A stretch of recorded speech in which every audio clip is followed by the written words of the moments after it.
Assalamualaikum warahmatullahi wabarakatuh. Kami dari kelompok 4 yang beranggotakan 1 Princesa Vitara Kausarina dengan NIM 14014192998. Yang kedua ada Fatiha Ufarosida dengan NIM 14014193373. Yang ketiga ada Wahyu Andani 14014193377. Dan ada saya sendiri, Isma Salsabila Prasetyawati dengan NIM 14014193396. Di sini kami akan mempresentasikan tentang telaah GBPP bidang studi Bahasa Indonesia. Pengertian GBPP, garis besar program pembelajaran yang biasa disingkat dengan GBPP, adalah cetak biru suatu mata pelajaran, mata diklat, ataupun mata kuliah. GBPP sering disebut dengan silabus. Dengan membaca GBPP, kita bisa memperoleh petunjuk secara keseluruhan mengenai tujuan dan ruang lingkup materi yang harus diajarkan atau profil mata pelajaran. Selanjutnya, tujuan GBPP sebagai arah atau acuan para pengajar dalam merencanakan kegiatan pembelajaran yang akan dijabarkan dalam rencana pelaksanaan pembelajaran atau satuan acara perkuliahan. Selanjutnya yaitu komponen garis besar program pembelajaran. Dokumen GBPP setidaknya memuat yang pertama, deskripsi mata pelajaran. 2. Tujuan umum pembelajaran yang akan dicapai, yaitu terdiri dari tujuan khusus dari setiap pokok bahasan dan tujuan dari subpokok bahasan. Ketiga, metode yang dipilih. 4. Media pembelajaran.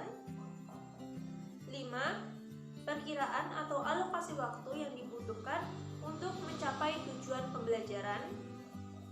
Dan yang terakhir, sumber kepustakaan yang digunakan. Berikut ini terdapat contoh kerangka GBPP. Pada bagian atas terdapat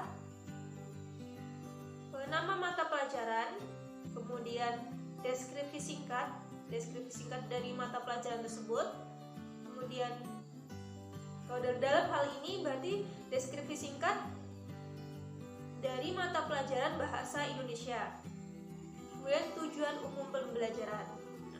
Selanjutnya pada tabel terdapat kolom nomor, tujuan khusus pembelajaran, pokok bahasan, subpokok bahasan, estimasi waktu, dan pustaka sumber belajar. Pada kurikulum berbasis kompetensi, GBPP sering dikenal dengan sebutan silabus yang merupakan penjabaran dari standar kompetensi dan kompetensi dasar ke dalam materi pokok, kegiatan pembelajaran, dan indikator pencapaian untuk penilaian. Dalam silabus memuat yang pertama, identitas mata pelajaran, yang kedua, lokasi lembaga pendidikan, yang ketiga, standar kompetensi, yang keempat kompetensi dasar, yang kelima materi pokok, yang keenam kegiatan pembelajaran, yang ketujuh penilaian, yang kedelapan alokasi waktu, dan yang terakhir yaitu sumber belajar. Yang selanjutnya ada contoh kerangka silabus. Penyajian informasi dalam silabus bisa menggunakan format sebagai berikut, yaitu nama sekolah, mata pelajaran, kelas atau semester, standar kompetensi.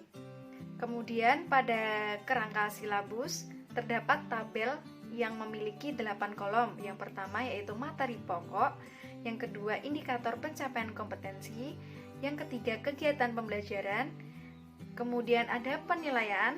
Pada penilaian terdiri dari teknik, bentuk instrumen, contoh instrumen, dan yang ketujuh ada alokasi waktu, dan yang kedelapan ada sumber belajar. Contoh silabus mata pelajaran Bahasa Indonesia kelas 4. Nama sekolah SDN Pagersari, mata pelajaran Bahasa Indonesia kelas 4 semester 2, standar kompetensi mendengarkan, yaitu mendengarkan pengumuman. Kemudian kompetensi dasar 5.1 menyampaikan kembali isi pengumuman yang dibaca. Pada tabel silabus mata pelajaran Bahasa Indonesia kelas 4 terdiri dari materi pokok. Yang pertama yaitu teks pengumuman, yang kedua indikator pencapaian kompetensi yang berisi tentang menuliskan pokok-pokok pengumuman, menuliskan isi pengumuman, menyampaikan kembali isi pengumuman, mendengarkan pengumuman lain dan menyampaikannya kembali. Kemudian pada kolom 3 terdapat kegiatan pembelajaran yang berisi tentang siswa mendengarkan pengumuman yang dibacakan, kemudian siswa mencatat pokok-pokok pengumuman, kemudian siswa menuliskan isi pengumuman ke dalam beberapa kalimat. Kemudian siswa menyampaikan isi pengumuman dengan intonasi, lafal, dan ekspresi yang tepat. Kemudian pada kolom penilaian. Pada kolom ini terdiri dari teknik, yaitu teknik tes, lisan non-tes, perbuatan.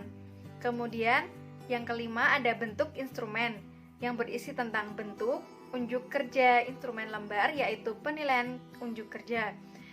Kemudian yang keenam ada contoh instrumen yang berisi tulislah isi pengumuman ke dalam beberapa kalimat. Kemudian sampaikanlah isi pengumuman dengan intonasi, lafal, dan ekspresi yang tepat. Yang ketujuh, alokasi waktu, yaitu 2 kali 35 menit. Dan yang kedelapan, ada sumber belajar, yaitu buku Bina Bahasa Indonesia 4B, radio, surat kabar, dan majalah. Terima kasih sudah menonton video dari kelompok 4, semoga bermanfaat untuk kita semua. Apabila kami ada salah kata, kami mohon maaf yang sebesar-besarnya. Billahi taufik wal hidayah. Wassalamualaikum warahmatullahi wabarakatuh.